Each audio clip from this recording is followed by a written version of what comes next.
Aquele abraço, gente amiga, é um prazer enorme poder estar junto com você. E aí, você gostou da atuação da seleção brasileira? O time demonstrou uma melhora e o placar de 3-0 diz que o Brasil tem muito a mostrar ainda dentro da Copa do Mundo? Eu quero conhecer o seu comentário, a sua análise nesta grande vitória do Brasil, que se classificou em primeiro no Grupo C. E eu também vou trazer a minha análise e o meu ponto de vista, mas antes eu quero conhecer a sua. Desde já eu te convido a deixar o seu comentário, a deixar aquele like, a sua curtida e, claro, vem comigo nessa vibe positiva. Se inscreva no canal, no RG Que Beleza, no YouTube. E se você não sabe como encontrar, se tá naquela rede social lá no Instagram, é só ir na minha bio que tem lá o link do canal RG Que Beleza. Então vamos falar de Brasil 3, Escócia 0. Olha, eu vi uma boa evolução da nossa seleção brasileira nesta terceira partida. Tudo isso decorrente de um tempo maior que o Ancelotti tem ficado com os jogadores. A gente sabe que o futebol é um esporte coletivo e essa coletividade você encontra através da dinâmica de treinamento, tempo de trabalho, tempo de absorção, e tudo isso é importante para que a nossa seleção chegue, por exemplo, a apresentar um bom futebol nesta partida contra a Escócia. As nossas principais oportunidades foram criadas no primeiro tempo, inicialmente como a marcação sob pressão em cima da defesa da Escócia, fez com que o Brasil abrisse o marcador com Vini Júnior. Alguns jogadores individualmente foram muito bem nessa partida, isso a gente vai falar no decorrer da nossa análise, mas a seleção brasileira demonstrou evolução, está classificada e agora aguarda os adversários para saber quem vamos encarar na fase 16avos, partida que acontece na próxima segunda-feira, às 2 da tarde, no horário oficial de Brasília. Eu gostei muito da consistência de marcação da seleção brasileira, que em alguns momentos no primeiro tempo chegou a criar uma linha de 5 na defesa, 3 no meio campo e 2 no ataque. Isso no momento de defender, na hora de atacar, atacava com 3, 4 jogadores. Uma presença maior lá na frente. A entrada do Ryan foi crucial para que essa marcação-pressão fosse exercida na defesa escocesa. Criamos ali a oportunidade do primeiro gol e depois do primeiro gol o futebol brasileiro começou a se soltar e mostrar as suas qualidades. O Brasil poderia inclusive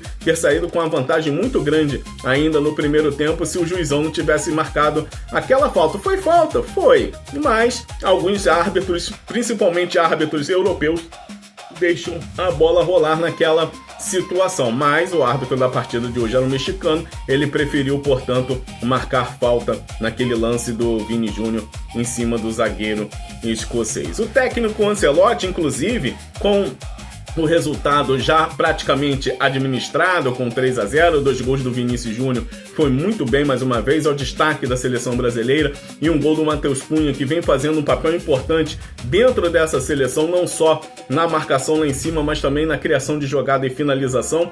O camisa 9 vem fazendo uma boa Copa do Mundo. O técnico Carlo Ancelotti deu inclusive no final do jogo para experimentar o tão falado 4-2-4, com as entradas de Neymar, Endrick, Vini Júnior e Martinelli em momentos de posse de bola. O Brasil tinha esses 4 jogadores numa linha de frente, ficando apenas o Fabinho, que entrou na vaga do Casemiro, e o Bruno Guimarães ali no setor de meio campo, o Alexandre, que entrou no segundo tempo aberto pela esquerda, e o Danilo aberto pela direita. Por falar nas laterais, eu já vou até comentar logo a situação, como estão jogando bem Douglas Santos e o Danilo. Eles estão fazendo um papel defensivo interessantíssimo, e olha que o Danilo teve muito trabalho nesse jogo, porque a Escócia atacava principalmente pelo lado esquerdo de ataque, lado direito de defesa do Brasil. O Danilo inclusive recebeu um cartão amarelo num lance de cruzamento, poderia ter sido expulso, na minha opinião.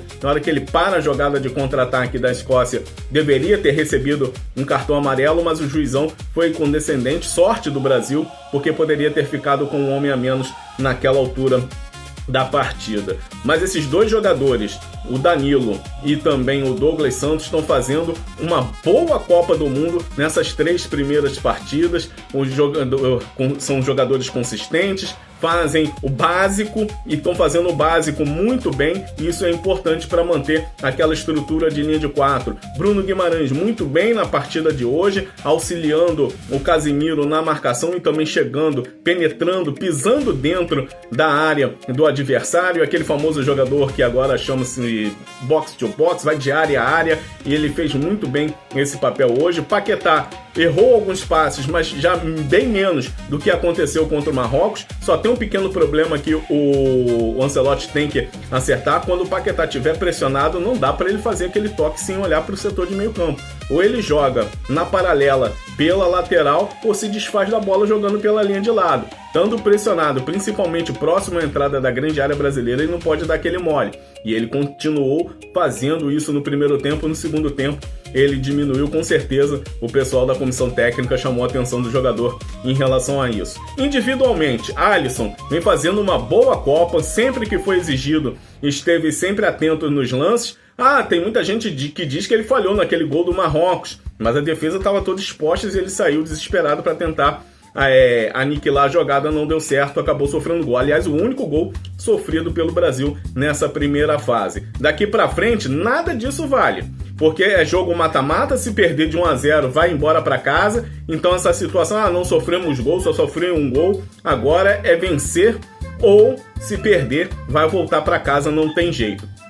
Fase 16 avos, oitavas de final, quartas, semi e a grande decisão é o que temos agora pela frente. Individualmente falando, Alisson muito bem quando foi exigido na Copa do Mundo. Os 2 laterais, já citei, vem fazendo feijão com arroz e defensivamente estão fazendo muito bem as suas funções. Os 2 zagueiros mais protegidos por Casemiro e por Bruno Guimarães também não tem deixado a desejar. O Gabriel Magalhães, inclusive, fez um bom jogo no dia de hoje, marcando em cima, não dando muito espaço para os adversários. O Bruno Guimarães e o Casemiro ainda precisa melhorar um pouco a questão do passe, mas a proteção, a marcação e ele bem posicionado não vem comprometendo nos jogos. Paquetá já subiu de produção. Agora, 2 jogadores eu gostei muito, mas gostei muito mesmo na partida de hoje.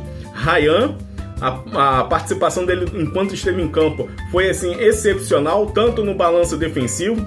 Valeu aquele esporro do Fernando Diniz em cima do Ryan, hein? Tem que voltar para marcar, tem que ajudar, não desista do jogo, tá vendo? Tem gente que reclama do jeito do Fernando Diniz falar, mas foi graças a ele, o Ryan pegou essa característica e foi muito bem na partida de hoje, inclusive merecia ter marcado um gol. E Vinícius Júnior, esse aí é o ponto de desequilíbrio da seleção brasileira. É um jogador que vem no momento técnico muito bom. Tem horas que ele desperdiça algumas jogadas, ele faz as escolhas erradas, mas isso já é a característica mesmo do jogador. O importante é ele continuar sendo decisivo para a seleção brasileira. Vini Júnior vem sendo esse homem decisivo, marcando gols, participando dos gols. Isso tem sido muito importante para a seleção brasileira. Eu gostei muito desses 2 jogadores. E o Matheus Cunha, que sempre faz aquela partida regular, sempre ajudando também na criação de jogada, na puxada de contra-ataque, e sempre tem uma boa finalização. Eu gostei muito da participação da seleção